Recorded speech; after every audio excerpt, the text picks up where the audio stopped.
Hello and welcome to Sustain, the podcast where we talk about sustaining open source for the long haul. Who are we? Where did we come from? Where are we going? Why haven't I learned how to say that in Brazilian Portuguese? I don't know. One day I will find out.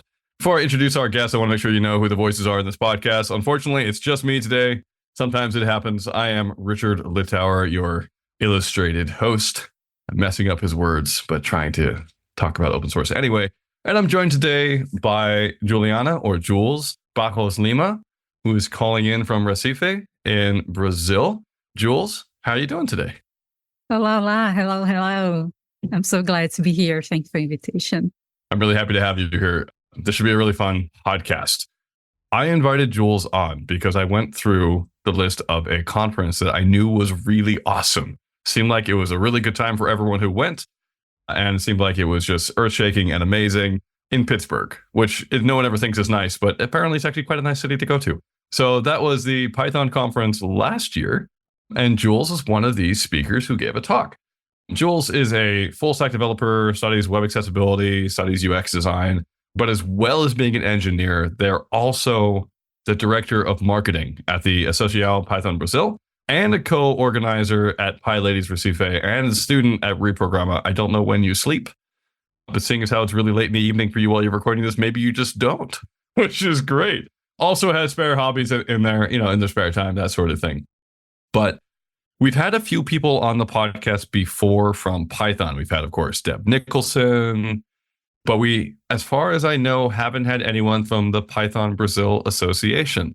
So, as head of marketing, you must have an excellent 2-minute elevator pitch about what you do there. Can you tell me what you do? So, Python Brazil Association provides all the bureaucracy, scaffold, documents, everything to organize, since for local until the national Python events. So, even a small meetup with 10 people, even Python Brazil, providing tools, mentorship, and also all the support to make the Python community alive. And that's a motto, people greater than technology, because you try to cherish about the people you build technology first things first. So I guess that's it. That's great. Python Brazil, are most of your people speaking in Portuguese? Is it Portuguese first? Yes. Cool. How large is the association? Well, it's really tough to say because Brazil has approximately 210 million people, 100 million people. It's a very large country, such like the US, Australia, and so on. But the Python community in numbers are community in a macro way, consider all the official and unofficial channels about 4,000 people, I guess. So cool. We're not counting PyLadies officially have approximately 500 PyLadies. So it's pretty huge. Brazil is pretty huge in many aspects. So it's quite challenging to manage all those cultures and ways of living. Can you tell me what sort of events or other offerings you have? Okay, absolutely. The most recent ones, the latest event that we supported happened last weekend was called Python Sul, aka Python South, translated to English. And it was one of the largest regional events. Approximately 200 people attended. There was tutorials and so on. It also support local jungle girls. They happen in a city level, but at least they have 40 attendees on average. Currently, next month, exactly 1 month, today you happen Python Brasil in Rio de Janeiro. So it's going to be a very sunny, hot Python Brasil edition, definitely. And you're expecting at least 300 people attending. So actually not counting the sponsors, not counting people from proximities, because easily that numbers, you're going to reach 500 people. So Python Brazil has a completely different scale for a Jungle Girls edition, for example. You're talking about economical scenario. You're talking about the city, the region. Brazil has 5 regions: North, Northeast, Center, West, Southeast, and South. And all of them have economic growth different, cultures are different. I'm very far from São Paulo, for example. I'm very far from Rio de Janeiro. And it's kind of challenging because they are very strong local communities. You want to then keep growing, awesome, keep going your open source projects, communities, and so on. But you want to talk as a whole. You're talking about the strength of the largest Latin American country. So that wasn't the reason that I submit the talk, because it's a continuous struggle. Actually, I originally placed the word struggle for challenge because it's really intense to make all those different events, sizes, and cultures together. I want to give a little bit of perception of what we face every day. So I think you're talking about the talk that you gave at PyCon US, which was how to amplify diversity inside a Python community. So that was going to be my next question, actually. It seems like you're doing a lot of stuff with all these different subgroups, right? So you have Python Brazil, then you have Python Recife, and then you have PyLadies, and you have Django ladies, and it just keeps going with all these different groups. Now, for an open source community to thrive, you do have to have, a central community, and you have to have a project, and you have to have people contributing to that project. And I was curious about your take on why it's necessary for projects that have grown in size, like the Python language, to have all these different subgroups, to have subnational identities, to have a gender split identity groups. Why do you think that's important? The main concept that I present in PyCon US was some learnings, some insights that I gathered organized Python Brazil since 2020. I really wanted to attend Python Brazil, but my first time was organizing because it was the first full online edition. Wasn't planned. My idea to come out sudden May, and the event was going to take place in November 2020. And use all the open source tools to make the event happen.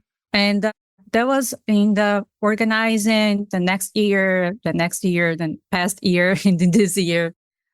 What I noticed, there is different levels of diversity. And this concept that represents called I name it, that must have different names, is atomic diversity. So each culture must respect the cosmovisions, because Fortaleza, Recife are very different from São Paulo and Rio de Janeiro. And there is a lot of people who have own demands and own ways to notice the world. And the way they handle with the world, it automatically reflects on how they code and how they build and how they strengthen their communities. For example, São Paulo, they are close to larger companies or offices from the big tech offices. Here, Northeast, we don't have so many offices. We have some companies, some software offices in Recife, other Life Array as well. However, we don't have the same proximity with companies. So we relay more into academic side. So we have to reach the universities. We have to reach the students. We have to reach the teachers. Meanwhile, the people in Rio de Janeiro and in São Paulo, they're close to those companies. So they have a totally different approach. And that way, talking in more academic must pull away some newcomers who doesn't have academic background, who wants to become Pythonista. And during the pandemics, a lot of people make a career transition. So how to prepare our documentation to more beginner friendly, but how to make beginner friendly for someone who comes from Rio de Janeiro, for someone who's come from South Brazil, someone who's come from my city. And there are different levels how to integrate and how to embrace those people. And so there is atomic level, which are restraining to cities. Like, okay, let's make a meetup, 10 people. It's going to be cool, or coding dojo Recife. So we have a culture to organize it. Usually happen on Tuesdays because the rush of the city in a very central location. So we attempted to do in other places, and the engagement has decreased because of the localization wasn't that central. So we started to make them on Saturdays, but less students could attend. And they really want to reach those people because sometimes they're so tired from the academic, they're so tired from the C, Pascal, Java exercise. They want to learn something new. They want to see something, technology is a fun thing. And molecular size could be considered, for example, Django Bros. It's a large event, but not that large. Like you can make that event happen with $100, $200, whatever. But you teach girls, engage girls to teach Django. And you invite experts from the market. The invite experts is the hardest part because the agenda is also so tough. But this molecular size, you already built and located the candidates that might organize those events. You follow me? Like that person has potential to be marketing. That one might be a good one to invite to organize the space. That one and that one, that one. So the community has a richer level of autonomy to organize something with institution. That's a molecular level of diversity. An organism level would be a regional event like Python Sul or Python Nordeste, Python Northeast. Python Northeast is the only Brazilian regional event that's become in person after the social isolation, because the pandemic still on. So, but the social isolation wasn't on. So it's come back in person in 2022. And every year since then, it's happened in a place event. Why is that so? Because the atomic diversities were kept alive, were embraced during the pandemic, during the isolation, and the region was keeping a national level alive, the Pythonistas alive. So that's why they really wanted to organize events. And a lot of people from different cities and states came to help because the moleculars and atoms were strong already to build or organize events in a short period of time. And it was a huge success. Only this year, 2024, just to have a big picture of all this, was the first one that all the Brazilian regional events, Python Cerrado, Python Norte, Python Sul, Python Nordeste, all 5 of them has happened. Because some communities took a longer time to strengthen the atoms and the molecules. If they're not strong enough, the whole body won't work out. So that's why I came up with this idea, because you can't treat a whole nation as a one organism. Okay, must be treated organism, but taking place that a pancreas, a brain, a kidneys happen in a different ways. And I come up with this idea because my major is biomedical engineering. So sometimes also I use metaphorics of the human body to explain stuff. But it might be used as a framework if you want to collaborate. It's complete open source, is a complete open idea. So what I actually want to listen our opinions. So thank you. I really like that metaphor and that framework for understanding the different types of meetups, the atomic level, the molecular level, etc. What strikes me about your metaphor is that it's based in Brazil. So it's based in these different regions, and it's based on your experience over the last 5-10 years of how it's grown. But Brazil is also part of a much larger community of Python all over the world. Like I'll go to a regional meetup and it'll be like how to start a Jupyter notebook or something. And it'll be maybe mildly interesting, but it's a very different content than, say, what I need to if I want to become a core Python maintainer. And I think you have to kind of have both of those worked on. So could you talk a bit about how you envision the connections between the states and the cities and so forth with the wider world? As a Brazilian, what does it mean to you to place Python in Brazil within that wider context? I think right now, in this very exact moment, we're still recovering as a whole Pythonist nation. Because truth be told, I really want more Brazilians attending the PyCon Latam, for example. It's gonna happen, if I'm not mistaken, next weekend in Mexico. And a few Brazilians are gonna attend. When you're attending the PyCon US, you're gonna always stand with a cluster. Sometimes interactive for the Latinos, because all the Latinos speak Spanish, so there is a language barrier as well. But we need to go further. So we still need to rebuild our forces as a community. And you might wonder what are we doing to tackle that, to handle that issue. The open source vision, like Python Brasil is maintained by two ways.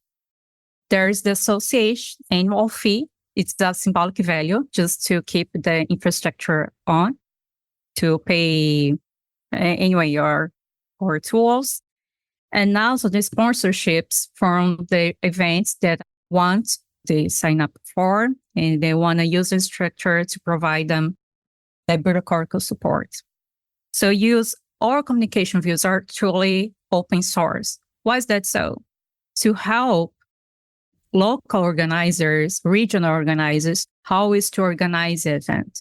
So all the discussions are available on community and repo. There is only a discussions on GitHub to make all the discussions, all community demands public. That's one and two. And it was that GitHub will not use other tools before, but most of the community made of researchers and most developers, and they use GitHub on a daily basis. So they want to be closer. They want to create blood vessels inside the developers. And they use the same language from the pros and say, it's not a private, it belongs to us. The Python Brasil Association, the Python community, all the communities, it's all a one. And they're very similar demands. So we started this project, this initiative about 2 years ago. And you need to be patient with community, to embrace and say, how is the community going to behave? Some of the most active members, you're going to comment, leave a comment here and there. Some comment organizers might have comment ups, but you need to reach further in social media. And so we did that, using the same language to say, come help us, or come support or volunteer this event, as we're doing right now. I'm jumping back to what was written in your abstract at Pittsburgh, where you said talking about codes of conduct. And for me, codes of conduct work really well within a monocultural environment where everyone kind of has the same expectations and understanding of how we work together. But it gets much harder when you have a global environment, and much harder when you have subregions and different groups of people and different expectations for how those people meet and work together. Can you talk a bit about how you see moderation and expectation setting for these sorts of regional communities? I was talking about the GitHub, and we really wanted to make all the board activities available on the repository, and you want to engage the community and say, and that was a cultural demand. At Python Brasil, we have a standardized code of conduct. So all the events might use the standardized version. But I always assure them, make free to make your own decisions regarding the demands of your community, because my community might be more engaging or less engaging. Meaning Brazil, past year, Python Notice was held in Salvador, the blackest city in the whole country. So there's a huge amount of Black population. However, Python Brasil last year was held in the South region, which is 90% white people.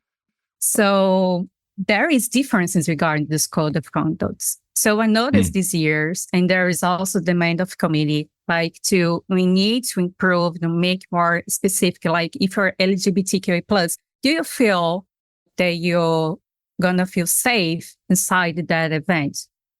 Do you feel safe that your voice is gonna be heard and also be respected? So we talked to members and community, and they came with that mandate and say, start a work group. And I heard that person is going to start a work group regarding code of conduct, and engage them and push them and ask them, how are you going to do that? There's demands. How you can support that? Do you need an email domain? What do you need? So actually something that's also happening right now is actually leading by the Python Brasil president, Anicelli, which is a Black woman. And she has a large background because she's also acted in a conduct before. But there's something in common law of that. Great code of conduct must be composed by diverse people, period. That's something, but it's obvious, Jules. It's not that obvious when you see practice. We actually know this happening because they're also not insights. But the main side of all that is, that we have Black people, we have indigenous people, we have LGBTQA+ people. Awesome. But how many of them? Were they able to join any sort of trainings and sort of classes? They read some material. They also prepare how to handle tough situations. And sometimes code of conduct, I have to tell you, sometimes just a group of people, they're invited, they really wanted to organize an event, but they didn't able to join the organization. So they joined the code of conduct like, okay, I did something in the event, but it's not that. Okay, absolutely, you're doing a great contribution, but it's going to be more than that. Because you can have a lot of minorities attending to an event. Another thing is actually engaging, participating. Non-binary person saying your pronouns out loud and say, I want to an open space. And they feel safe, assured that it's going to be running smoothly as they want to. And there's another lesson that I learned in PyCon. I actually, as a non-binary person, I glued all my stickers, added all my pronouns. I felt safe and sound on the last day of open space to open non-official PyLadies room. Because I noticed when I'm passing through the rooms, that there's some people that want to talk medium on PyLadies, but they don't have a local place to do so and say, there is an empty room, let's do that. Make a drawing, stick it to a room and do that. Sometimes don't require too much, but it only happens if a diverse group that's actually in there, actually engaging, actually singing voices. So if you're going to ask me, how you want to make this event more diverse, make a diverse code of conduct. Secondly, make a diverse organizing team. Why is that so? Organizing team come up with no obvious ideas. They come with creative ideas. And you're going to wonder, why is that so? And they're going to start talking to you. It's because of something very specific that happened in our city regarding to Walmart or regarding to another group of people. So they tended to be more empathic because these people had seen different visions, cosmos visions from the same place. One of the things that I've noticed at conferences a lot of the time is that you'll have a diversity track and it'll be kind of like you described. It'll be maybe the last day. It'll be maybe in an empty room and it'll be maybe 3 or 4 people. Sometimes it's the people you actually want to meet there. Sometimes it's people from the staff who are obligated to be there. Sometimes it's someone who wants to be an ally but doesn't really know how. And I always feel like it's kind of a failure to have this sort of empty tack on, okay, put a thing on the wall. And I always wonder, what else could this organizers do? How could they organize it better to make sure it's not a tacked on event? So can you talk to me a bit about, as a non-diverse organizing committee or a non-diverse group of maintainers, what would you suggest for those people to help build a diverse COC? How can they reach out effectively without alienating or pushing people who may not want to be in the spotlight to join them? Do you have any tips or tricks? Actually, I heard this question before. And they say, how many groups do you know? Have you heard of PyLadies? And say, yes, I did. So talk to them. I'm a PyLadies. Talk to me. Let's talk. Actually, this presentation was called by a friend because that year he created a new group called Diverse Py to create a safe space for LGBTQ people, discuss about some issues, how to be a Pythonista, and also belong to that community as well. And that person has asked me, but anyway, clustering the community even more, you create more and more diversity groups and people start to be isolated and I don't know what's going on. And to say, I admit to create minority group is not ideal, but it's the tool that I have now because the space that we have here is still not absolutely safe for us. So we have these groups that are necessary to do that. So if you wanted to make a community or event or your open source project more creative, talk to those communities, talk to PyLadies or ladies or Rails Girls, whatever. There is a lot of minority groups and communities for different programming languages, even Lexi, even Camel. So talk to them, attend these events. I don't have something related to that. Go to other programming languages, to other tools, talk to those people and listen to them and make invitations, make trades. So that's how we also try to engage with other open source communities like Open Knowledge Brazil. Talk to the people, make it, I'm going to create an event. So invite someone from that community, invite someone that other community as well, and let's open the gates.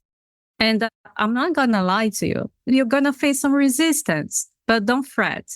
Don't worry, because diversity, those people are going to know your community. They want to use your tools. They want to talk to other members to strengthen the tools, the programming language, whatever you work with. But secondly, try to engage to know all the initiatives worldwide and how to know you can locate. Obviously, if you join a community, you're going to locate very strong people with leadership capabilities that can handle those communities as well. But they don't know why. Give a hand, give a mentorship, and so on. Time after time, they're going to develop the autonomy and then create the communities as well. And then, of course, diverse, strong code of conduct to teach your community, to teach your project how to handle tough situations. And it's just a research. You need to give a look. You need to walk more around the city because those groups exist. Those projects, diverse projects exist. One of the things that strikes me about your experience is that you've thought about this at just totally different levels than most people have, right? Most people have their own little group, or maybe their national group, but not often do you get both. And it leads me to a question, which I think may be hard. I love the Python community. I love Python. Kiwi PyCon was great.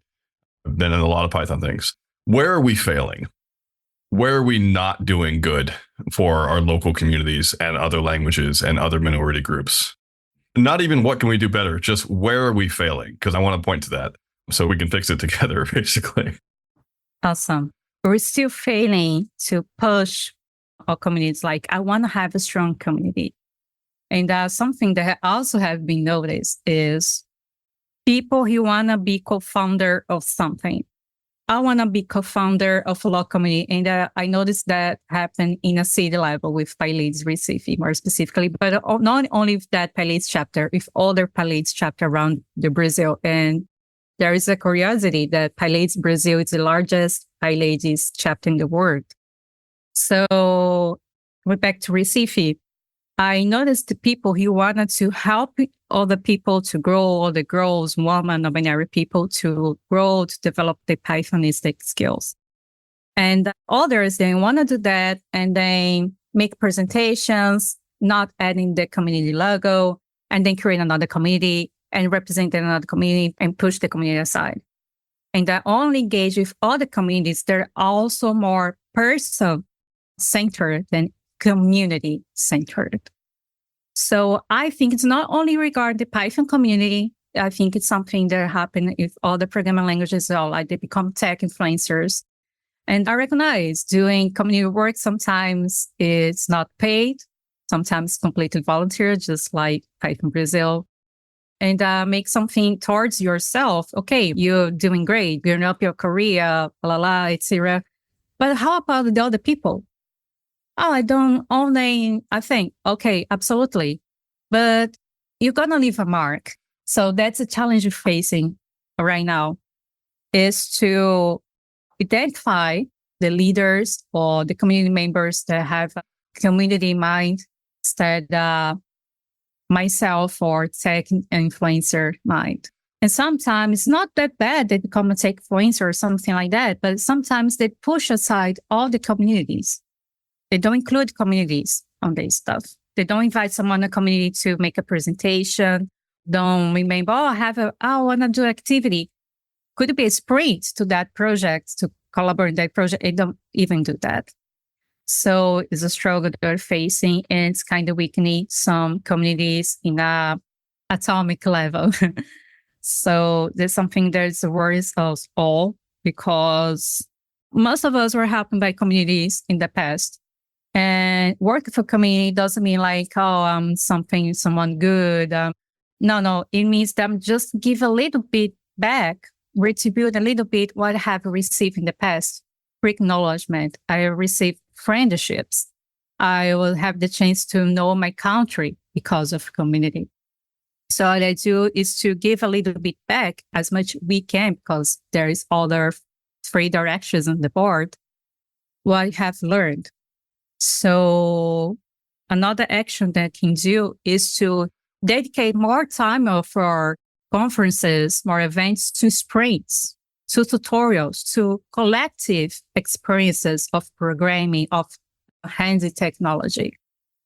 Because most of the time you're coding by yourself, but it's so good. It's so fun to make a coding dojo, to sprints, to learn new stuff with other people before to make your first pull request to an open source project. So we need to do more things like that. We need to do more sprints, need to do more collective actions, because we can exchange cosmovisions, we exchange diversity, we can exchange new ways to code, to envision technology.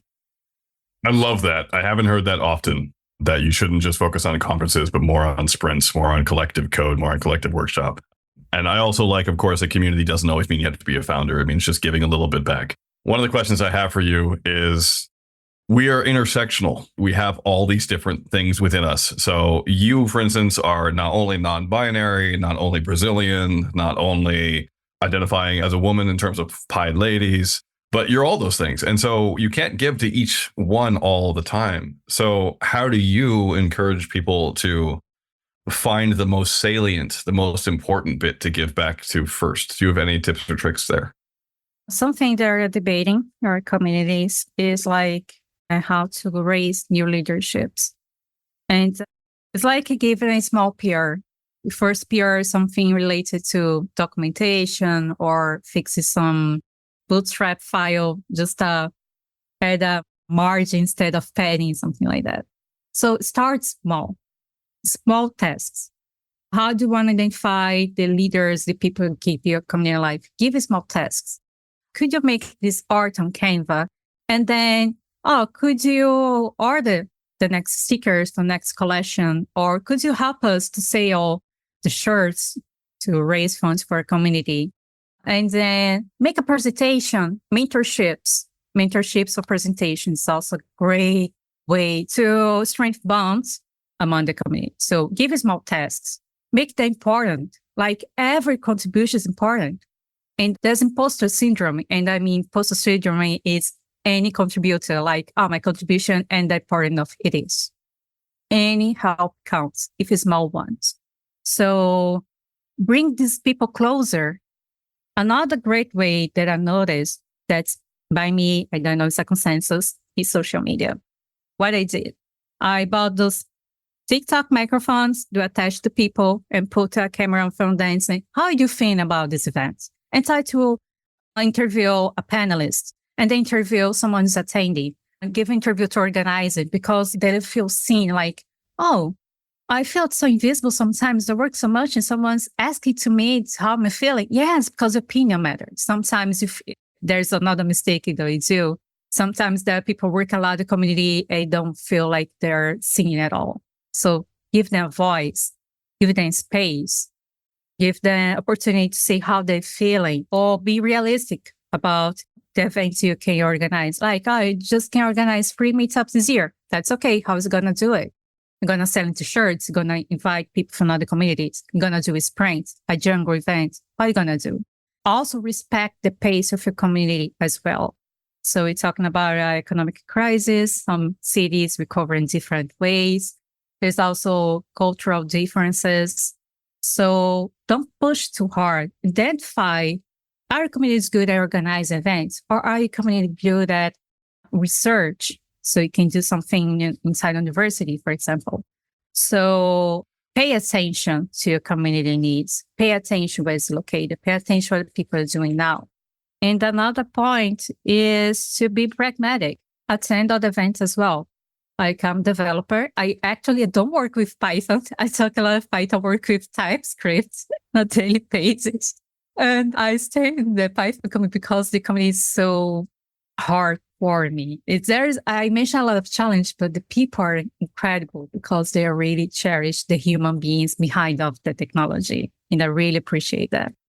But I try to attend Python events, JavaScript events, product management. not only to understand vocabulary, but all the needs, all the communities are acting, can absorb that as well. So one of the reasons that I also wanted to attend PyCon and also bring some ideas, including about code of conduct, that I learned a lot of stuff from PyLadies Berlin, for example. Thanks, Jessica, for that. And talk about the PyLadies, talk to all the struggles, and then say, I'm not alone. There's a lot of people engaged in conversations. And so I learned a lot of things that they're trying to make sense to our context, of course. But it's very good. Get out of your zone of comfort. Go to other events, go to other people, and that's it. I love that. I think that's great. Thank you so much. And I will second that having a mic and going up to people and saying, what do you think about things does seem to work very well, talking from experience here. But this is the end of that session for us because we are running up on time. So Jules, thank you so much for coming on. Listeners, if you want to check out Jules' social media or get involved in any way, you can go to bento.me/Jules, BRLM. That'll also be in the show notes. So you can just go to the show notes at podcast.associationoss.org and go check out her socials there, or also GitHub, et cetera, et cetera, et cetera. Of course, also check out the Association of Python in Brazil. They have some amazing, cool events all around that massive, super awesome country. But don't leave yet. At the very end of every podcast, we have a spotlight where we highlight people, projects, things, books that we think need a bit of light shed on them. Today, my spotlight is going to be cat. I use cat in my shell all the time. And someone originally wrote that. Part of the OS core tools. I use it all the time with Python scripts. And I'm just really grateful every time I type cat that I also get to type cat. I just think it's really, really funny. I also really like typing time cat and then seeing how fast I can close it and if I can close it exactly on 1 second. So do time space cat in your terminal and try to cancel it on 1 second and just see what happens. Jules, what's your spotlight today? I really wanted to mention a very special project for me is Querido Diário, aka Dear Diary. Is an open source project. Is also searching for collaborators from around the globe. So we need some documentation supporters, we need some front end, especially Angular programmers as well.